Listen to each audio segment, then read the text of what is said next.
Guys আজকের ভিডিওতে আমার সামনে যে বাইকটা দেখতে পাচ্ছেন এটা হলো ইয়ামাহা এসজেডএস ভার্সন 3 ডিলাক্স।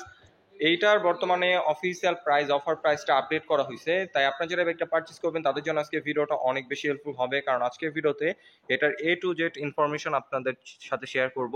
বর্তমান অফিসিয়াল প্রাইস কত টাকা ক্যাশব্যাক অফার চলতেছে, কোথা থেকে পারচেজ করতে পারবেন। সো অবশ্যই ভিডিওটি প্রথম থেকে শেষ পর্যন্ত কন্টিনিউ করুন।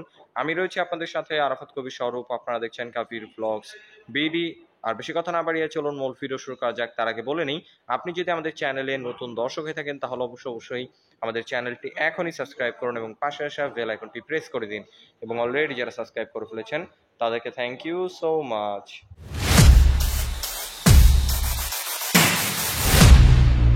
অলরাইট গাইস, আপনারা যারা বাইকটা পারচেজ করবেন তাদের সুবিধার্থে সর্বপ্রথম এটা স্পেসিফিকেশনটা শেয়ার করি। চলে আসি এটা মেন পার্ট ইঞ্জিনে। এটা হলো 4 stock single cylinder 2 valve air cool FISO HC 149 সিসির ইঞ্জিন, যার থেকে ম্যাক্সিমাম পাওয়ার প্রডিউস হয় 12.4 PS 7500 RPM, আর যার ম্যাক্সিমাম টর্ক প্রডিউস হয় 13.3 নিউটন মিটার 5500 RPM। যথেষ্ট পাওয়ারফুল একটা ইঞ্জিন পেয়ে যাচ্ছেন। আর যেহেতু এটা BS6, সো এখানে ক্যাটালিক্যাল কনভার্টারটা আপনারা পেয়ে যাচ্ছেন। সো স্মুথলি এখন আপনার বাইকটা আগের থেকে অনেক বেশি স্মুথলি রাইড করতে পারবেন। এর পাশাপাশি ইঞ্জিন গার্ড দিয়ে দিচ্ছে, যে কারণে লুকসটা এখন আরও অনেক বেশি সুন্দর লাগতেছে। আর এটার যেহেতু ইঞ্জিন পারফরমেন্স ভালো, সো অবশ্যই ব্রেকিংটা ভালো দরকার। তাই এখানে আপনারা সিঙ্গেল চ্যানেল এবিএস এর অপশনটা পেয়ে যাচ্ছেন। সামনে 282 মিলিমিটার হিউজ সাইজে একটা ডিস্ক রয়েছে দেখতে পাচ্ছেন। এর পাশাপাশি এবিএস এর সেন্সর রয়েছে। আর ব্রেক ক্যালিপার হিসেবে Yamaha ByBre 2 piston brake caliper দিচ্ছে সামনে। আর এই নতুন ভেরিয়েশনগুলো মানে ডিলাক্সের ভেরিয়েশনগুলোর মধ্যে কালার কম্বিনেশনের সাথে ম্যাচ করে রিমের কালারটা ব্লু করে দিছে। সো এই কারণে এই লুকসটা আরো অনেক বেশি জোস লাগতেছে। আর এখন যদি এটার রিয়ার ব্রেকিং নিয়ে কথা বলি, এখানে আপনারা পেয়ে যাচ্ছেন 220 মিলিমিটার ডিস্ক ব্রেক এবং নিশিনের সিঙ্গেল পিস্টন ব্রেক ক্যালিপার। এখানে কোনো প্রকার এবিএস এর অপশন নাই রিয়ারে। ওভারঅল ব্রেকিং কন্ট্রোল আপনারা খুবই ভালো পাবেন, যেহেতু এবিএস রয়েছে সিঙ্গেল চ্যানেল এবং ডিস্ক দুটা বড় এবং ভাইব্রি অ্যান্ড নিশিনের ব্রেক ক্যালিপার দেওয়া হয়েছে। সো আপনি যদি ওভার স্পিডে হার্ড ব্রেক করেন আপনার টায়ারটা খুব সহজে স্কিড করবে না। আর টায়ার নিয়ে যদি কথা বলি, টায়ারটাও যথেষ্ট ওয়াইড রাখা হয়েছে। 100 সেকশনের সিএটের টিউবলেস টায়ার এখানে আপনারা পেয়ে যাচ্ছেন, খুবই ওয়াইড টায়ার পেয়ে যাচ্ছেন এখানে। এর পাশাপাশি রিয়ার টায়ারটা আরও ওয়াইড, 140 সেকশনের সিএটের টিউবলেস টায়ার। সো আপনার খুব কনফিডেন্টভাবে কর্নারিং করতে পারবেন। এর পাশাপাশি হার্ড ব্রেক করলেও আপনার টায়ারটা স্কিড করবে না। এবং বিল্ট ইন এখানে একটা টায়ার হ্যাগার দিয়ে দিছে, যে কারণে লুকসটা এখন আরো অনেক বেশি সুন্দর লাগতেছে এবং আপনার বাইকটাকে কাদামাটি থেকে একটু হলেও সেভ করবে এই টায়ার হ্যাগারটা। আর সাসপেনশন নিয়ে যদি কথা বলি, সামনে আপনারা পেয়ে যাচ্ছেন টেলিস্কোপিক সাসপেনশন। এটার ফিডব্যাক খুবই ভালো হবে, কারণ এটার সাসপেনশনটা খুবই মোটা। লাইক ইউএসডি সাসপেনশন যেরকম মোটা হয়, সেম সাইজের সাসপেনশন আপনারা টেলিস্কোপ আকারে পেয়ে যাচ্ছেন। আর যেহেতু এবিএস রয়েছে, মাঠঘাটের উপরে এখানে এবিএসটা মেনশন করে দিছে এবং ইয়ামাহা মেনশন করে দিছে এখানে। আর মাঠঘাটের ডিজাইনটাও খুবই সুন্দর রাখা হয়েছে, ম্যাট ফিনিশিং এর।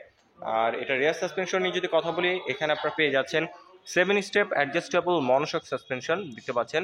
7 স্টেপ অ্যাডজাস্টেবল মনোশক রাখা হয়েছে, তাই যাদের হাইট নিয়ে একটু প্রবলেম রয়েছে, হাইটের সাথে এই সাসপেনশনটাকে অ্যাডজাস্ট করে খুব কমফোর্টেবলভাবে আপনারা রাইড করতে পারবেন। আর এটার সিট হাইট হচ্ছে 790 মিলিমিটার। সো 5 ফিট 2-3-এর মতো যারা আছেন তারা খুব ইজিলি বাইকটাকে কন্ট্রোল করতে পারবেন। আর বিশেষ করে সিঙ্গেল একটা ওয়াইড সিট রাখা হয়েছে, দুইজন তো খুব কমফোর্টেবলভাবে বসতে পারবেন। চাইলে বাচ্চা টাচ্চা থাকলে সেও বসতে পারবে, 3জন মোটামুটি বসতে পারবেন, সমস্যা হবে না। এর পাশাপাশি খুব কমফোর্টেবলভাবে পিলিয়নও বসতে পারবে। আর পিলিয়নের জন্য দেখতে পাচ্ছেন খুব সুন্দর এখানে একটা গ্রাব রিল দিয়ে দিছে। আর টেল লাইটটা যদি দেখাই, আগের এফজেডএস ভার্সন 3 থেকে এটা টেল লাইটটা একটু আপডেট করা হয়েছে। সেটা হলো MT15 এর এলইডি টেল লাইটটা এখানে রাখা হয়েছে, যে কারণে টেল প্রোফাইলটা আরও বেশি স্পোর্টি লাগতেছে। এবং ইন্ডিকেটরটা এখানে আপনারা হ্যালোজিং পেয়ে যাচ্ছেন, হ্যালোজিং ফ্লেক্সিবল হ্যালোজিং ইন্ডিকেটর, এবং দুই সাইডে দুইটা রিফ্লেক্টর পেয়ে যাচ্ছেন। ওভারঅল টেল প্রোফাইল থেকে বাইকটাকে দেখতে এখন আরো অনেক বেশি স্পোর্টি লাগে। আর এখন যদি এটার এক্সজস্ট পাইপটা দেখাই, দেখতে পাচ্ছেন ব্ল্যাক এবং সিলভার কম্বিনেশনে খুব সুন্দর কিউট একটা এক্সজস্ট পাইপ রাখা হয়েছে। এটার সাউন্ডটা খুবই স্পোর্টি, আপনারা যখন বাইকটা রাইড করবেন তখন এটার সাউন্ডটা ফিল করতে পারবেন। আর ফুটরেস্ট নিয়ে যদি কথা বলি, দেখতে পাচ্ছেন অ্যালুমিনিয়ামের ফ্লেক্সিবল ফুটরেস্ট রাখা হয়েছে রাইডার এবং পিলিয়নের জন্য। এই ছোটখাটো জিনিসগুলো ইয়ামাহা সবসময় প্রিমিয়াম কোয়ালিটি দিয়ে থাকে। বিভিন্ন ব্র্যান্ডের বাইকে দেখবেন যে কস্ট কমানোর জন্য এই ফুটরেস্টগুলো স্টিলের দিয়ে থাকে, কিন্তু এখানে অ্যালুমিনিয়ামের ফুটরেস্ট পেয়ে যাচ্ছেন। ওকে, এখন যদি এটা ফ্রন্ট লুক নিয়ে কথা বলি, আগের এফজেডএস ভার্সন 3 থেকে বডি ডিজাইনে আপনারা কোনো প্রকার পরিবর্তন পাচ্ছেন না, জাস্ট কালার কম্বিনেশনটা পরিবর্তন করা হয়েছে। দেখতে পাচ্ছেন এখানে এলইডি হেডলাইটটাই রাখা হয়েছে আগের মতো, যেটা সিটারের জন্য মোর দেন এনাফ। কিন্তু আপনারা যদি হাইওয়ে রাইড করেন তাহলে অবশ্যই এক্সট্রা ফগ লাইট আপনাদের ইনস্টল করতে হবে। এবং এখানেও হ্যালোজিং ইন্ডিকেটরটা পেয়ে যাচ্ছেন। আর কালার কম্বিনেশন নিয়ে যদি কথা বলি, আমার সামনে রয়েছে গ্রে কালারটা। এটার মধ্যে 3টা কালার হয়, শাইনিং গ্রে, শাইনিং ব্ল্যাক এবং শাইনিং রেড কালার। 3টা কালারই আজকে আমি যেখানে চলে আসছি ডিএনএস মোটরস তাদের কাছে অ্যাভেলেবল রয়েছে। এর পাশাপাশি গ্রে কালারটা দেখতে পাচ্ছেন কতটা সুন্দর লাগতেছে। এখানে ব্ল্যাক এবং ব্লুর কম্বিনেশনে খুব সুন্দর গ্রাফিক্স রাখা হয়েছে এবং 3D একটা লোগো রয়েছে এখানে। আর এই সাইডে যদি নিয়ে আসি, আলাদা একটা ব্ল্যাকের শেড রয়েছে, যেটার কারণে আরও বেশি সুন্দর লাগতেছে। আর এখন যদি একটা ককপিট ভিউটা দেখাই, দেখতে পাচ্ছেন ককপিট ভিউটা খুবই সুন্দর। আপনারা যখন বাইকটা রাইড করবেন তখন এটার ভিউটা এনজয় করবেন। এখানে পুরোপুরি ডিজিটাল মিটার রাখা হয়েছে, রেগুলার রাইডের জন্য যেসব ইনফরমেশন দরকার টুকটাক সব ইনফরমেশন এখানে শো করবে। আর হ্যান্ডেলবার নিয়ে যদি কথা বলি, এখানে আপনারা পেয়ে যাচ্ছেন পাইপ হ্যান্ডেলবার। এটা কন্ট্রোলিংও খুবই ভালো, বিশেষ করে সিটিং পজিশনের সাথে এটা হ্যান্ডেলবার পজিশনটা খুব সুন্দরভাবে অ্যাডজাস্ট করা হয়েছে। তো আপনারা যদি অনেকক্ষণ বসে রাইড করেন, খুব সহজে হ্যান্ড পেন বা ব্যাক পেন হবে না, খুব কমফোর্টেবলভাবে লং ট্যুর দেওয়া যায়।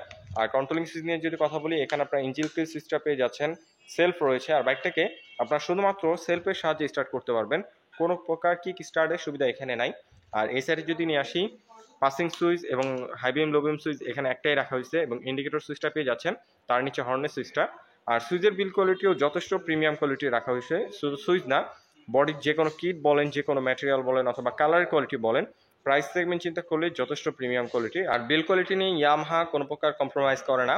এটাও বড় বড় মতো প্রাইস সেগমেন্ট চিন্তা করলে বিল কোয়ালিটি যথেষ্ট প্রিমিয়াম কোয়ালিটি পেয়ে যাচ্ছেন আপনারা। আর এখন যদি এটার গ্রাউন্ড ক্লিয়ারেন্স নিয়ে কথা বলি, এটার গ্রাউন্ড ক্লিয়ারেন্স আপনারা পেয়ে যাচ্ছেন 165 মিলিমিটার, যেটা বাংলাদেশের রাস্তার জন্য এনাফ। যে কোনো রাস্তায় আপনারা খুব ইজিলি রাইড করতে পারবেন, স্পিড ব্রেকার অথবা ভাঙাচোরা রাস্তা বাজের সম্ভাবনা খুবই কম।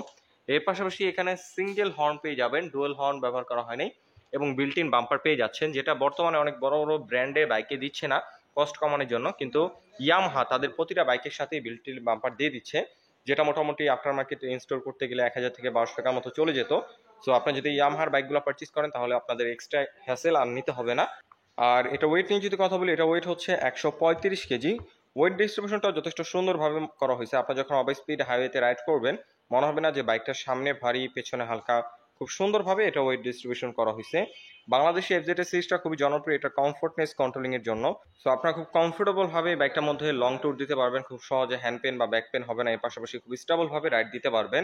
আর এটা ব্রেকিং কন্ট্রোল, টায়ার গ্রিপও আপনারা যথেষ্ট ভালো পেয়ে যাচ্ছেন। আর এটার ফুয়েল ট্যাঙ্ক মাইলেজ নিয়ে যদি এখন একটু কথা বলি, এটার ফুয়েল ট্যাঙ্ক ক্যাপাসিটি হচ্ছে 12 লিটার, যার থেকে আপনার অ্যাভারেজ পার লিটার মাইলেজ পেয়ে যাবেন 40 থেকে 45 এর মতো অ্যাভারেজ, যেটা এই সেগমেন্ট চিন্তা করলে আসলে হিউজ মাইলেজ। সো আপনারা যারা ইয়ামাহা এফজেড ভার্সন 3 ডিলাক্স বাইকটা পারচেজ করতে যাচ্ছেন, আমি বলবো অবশ্যই ডিএনএস মোটরসের সাথে যোগাযোগ করে ফেলুন। তাদের কাছে এটা 3টা কালার অ্যাভেলেবল রয়েছে। আপনারা অনেকেই কমেন্ট করতেছিলেন যে বাইকটা কোথায় অ্যাভেলেবল পাবো, সো তারা ডিএনএস মোটরসের সাথে যোগাযোগ করতে পারেন। সো এখন যদি এটার বর্তমান অফিসিয়াল প্রাইসটা আপনাদের সাথে শেয়ার করি, এইটার বর্তমান অফিসিয়াল প্রাইস হচ্ছে 2,79,000 টাকা। বর্তমান অফিসিয়াল প্রাইস 2,79,000 টাকা। এর মধ্যে অফিসিয়াল অফারটা কমিয়ে আনা হয়েছে। আগে অনেক বড় একটা ক্যাশব্যাক অফার ছিল 8,200 টাকার মতো, কিন্তু এখন বর্তমানে ক্যাশব্যাক অফারটা কমিয়ে মাত্র 6,000 টাকা ক্যাশব্যাক অফার দিচ্ছে। সো 2,79,000 টাকা বর্তমান অফিসিয়াল প্রাইস, আর এর মধ্যে পেয়ে যাবেন 6,000 টাকা ক্যাশব্যাক অফার। তাই যারা এই বাইকটা পারচেস করবেন, আমি অবশ্যই বলবো যে ডিএনএস মোটরসের সাথে যোগাযোগ করে ফেলুন। আমি তাদের ডিটেলস ইনফরমেশন ভিডিও ডিসক্রিপশনে দিয়ে রেখেছি। আর ডিএনএস মোটর যেহেতু ইয়ামাহার একটা অথরাইজড শোরুম, তাদের কাছ থেকে বাইকটা পারচেস করে পেয়ে যাচ্ছেন 4টা ফ্রি সার্ভিস এবং 1 বছরের engine warranty. So I hope আজকের ভিডিওতে বাইকটা সম্পর্কে আমি আপনাদের ডিটেলস ইনফরমেশন ধারণা দিতে পেরেছি। যদি ভিডিওটা ভালো লেগে থাকে তাহলে অবশ্যই ভিডিওতে একটি লাইক দিন। পরবর্তীতে কি নিয়ে ভিডিও দেখতে চান তার জন্য অবশ্যই একটা কমেন্ট করুন, এবং আমাদের চ্যানেলে নতুন দর্শক হয়ে থাকলে অবশ্যই আমাদের চ্যানেলটি এখনই সাবস্ক্রাইব করুন। সো আজকের মতো আমি এখানে বিদায় নিচ্ছি, দেখা হবে পরবর্তী কোনো ভিডিওতে। সে পর্যন্ত ভালো থাকুন, সুস্থ থাকুন, আসসালামু আলাইকুম।